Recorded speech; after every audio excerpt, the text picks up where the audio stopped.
fun fact of today is all about that pistol shrimp. So this little guy, it's called a pistol shrimp because of their one larger claw. It can move or snap their claws so fast that it creates like a bubble in the water, and when that bubble collapses due to the pressure of the water, it creates a bullet-like effect that can immobilize or even kill small prey. It creates a noise of 218 decibels, which is louder than a bullet, and reportedly a temperature of greater than 4,800 degrees centigrade, which is similar to the surface of the sun. Wow. Welcome everyone to another viewer question episode. I feel like these just keep getting better and better because you guys just keep asking and submitting awesome questions. So I feel like you get worse and worse every time. It's weird. Well, yeah. They get better, I get worse. It's a perfect give and take. There has to be balance in the world. I'm just checking. Yeah.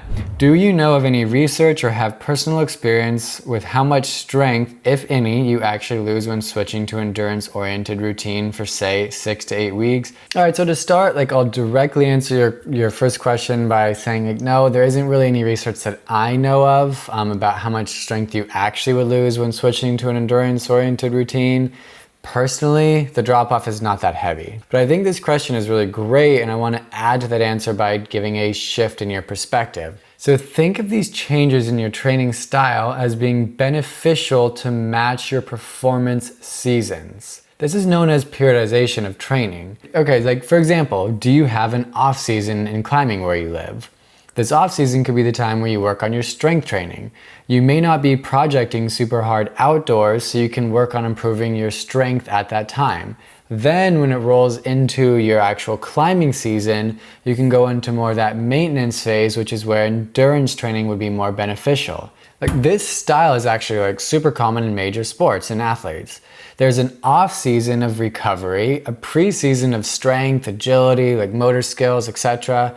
And then there's a competitive season where they're trying to maintain their performance. They won't necessarily do as much strength training during the season because they want to maintain, not build at that time. What is a cross-training session? Is it just a general body workout, or does it also include some specific exercises for grip strength, for example? Honestly, this is a great question because, we talk about this term cross-training, but we don't necessarily explain exactly what it means. When someone says cross-training, oftentimes it's thought to really only work those antagonistic muscle groups. Example, the opposing muscle groups that you normally don't work on with your sport. For climbing, this typically means doing pushing exercises since we are pulling all the time.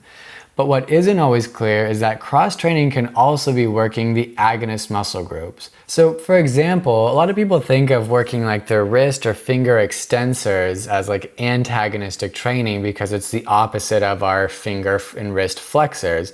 But really, we can't generate much force at all in the wrist and finger flexors without the extensors.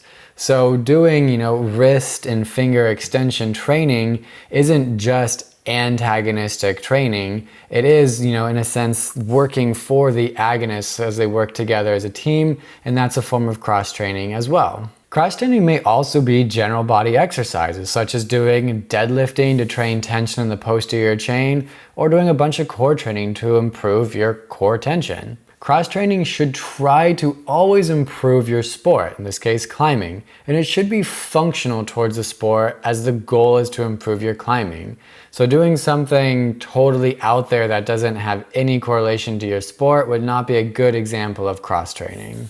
Would you suggest adding these into a shoulder workout to increase strength or doing these daily for mobility / warm-up? He's referring to the external rotator exercise video that we recently released. I personally do the bilateral external rotation or no money exercise with my warm-up every time I climb, and oftentimes just with my shoulder workouts to get them nice and worked up. I incorporate the face pulls and that single arm external rotation at 90 degrees of abduction, and even that single arm external rotation at neutral into my weekly training for my shoulder stability. That helps my shoulders get strong, stay healthy, and prevents injuries. I also just do the no money exercise without weight or resistance if I've been sitting at the computer for longer periods of time to help prevent the bad rounding of shoulders or that kyphotic or slump position.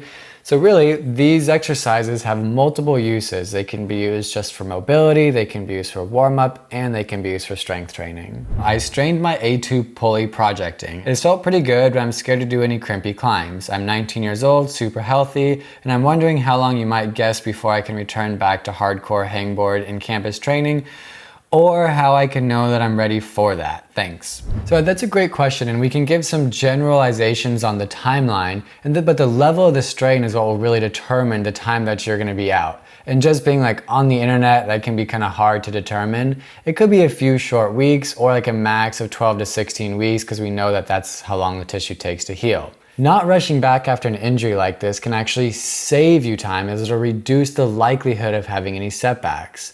Keep progressing yourself at a safe pace, and keep in mind that it may be a few short weeks, but be prepared for it to take slightly longer if that's what your body needs. Injuries are kind of like gluing two pieces of paper together. If you try and check on the glue to see if it's dried before it actually is, you gotta restart some of that process and you have to wait even longer. Let it heal at a good pace and keep using the information in our videos as a guide along the way.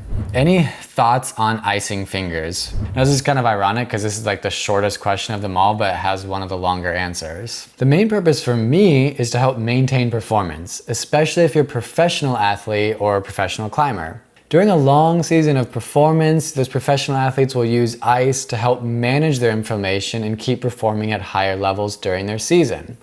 The reason I say I tend to go away from the common held beliefs and practices is because I actually do not prefer icing for most athletes. I don't love it simply because you're actually reducing a natural process of the body, inflammation. Inflammation gets a bad rap, and really it's there for a reason. When you do a great exercise and feel sore, that soreness is inflammation. That process is there to help heal and repair your body, so why do you want to stop that? In fact, if you're just covering up your aches and pains with icing, you may be doing yourself a disservice. Inflammation is there to help heal the body. Don't slow that process down. Now, if you're dependent on the penguin fingers to climb, then you may be pushing your body too far and you may not be affording yourself enough time to heal and recover between, climbing sessions. But again, if this is your job and you're a professional athlete, it is common practice in order to maintain performance because you don't want to have the high levels of inflammation all the time. That is in fact, to me, the second role of icing is to manage inflammation. A bit of inflammation is good, but of course, a huge swollen joint or a large amount of swelling at an ankle from an acute injury definitely will benefit from icing. Icing does have its role, but you don't need to do it all the time. And if you're dependent on icing, you need to look at your training and if you're overtraining and not allowing for enough rest and recovery time. Or you might just be a professional athlete and you have to do it, Why does LeBron James always do it after basketball games? Because he's a professional athlete and he's trying to maintain. He doesn't want that inflammation to spike, so he keeps it at a good level so that way, he can get on a bike later, he can recover and keep performing. He's in his maintenance phase during the season. At least I think. I don't know. LeBron James is kind of a freak of an athlete, so he can do whatever he wants. Until next time, keep submitting those great questions. We'll get back to them ASAP, and if they're an awesome question, we'll feature it in another one of these videos. So until next time, train, climb, send, repeat.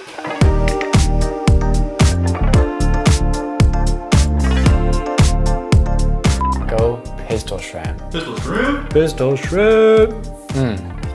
Just don't eat them. They don't taste good. They kill you. They kill you. All right, our question that we're gonna do now. The topic that we will discuss at the current time is like and subscribe for more super sweet vids, y'all. So lame, dude. So lame. I thought it was pretty good.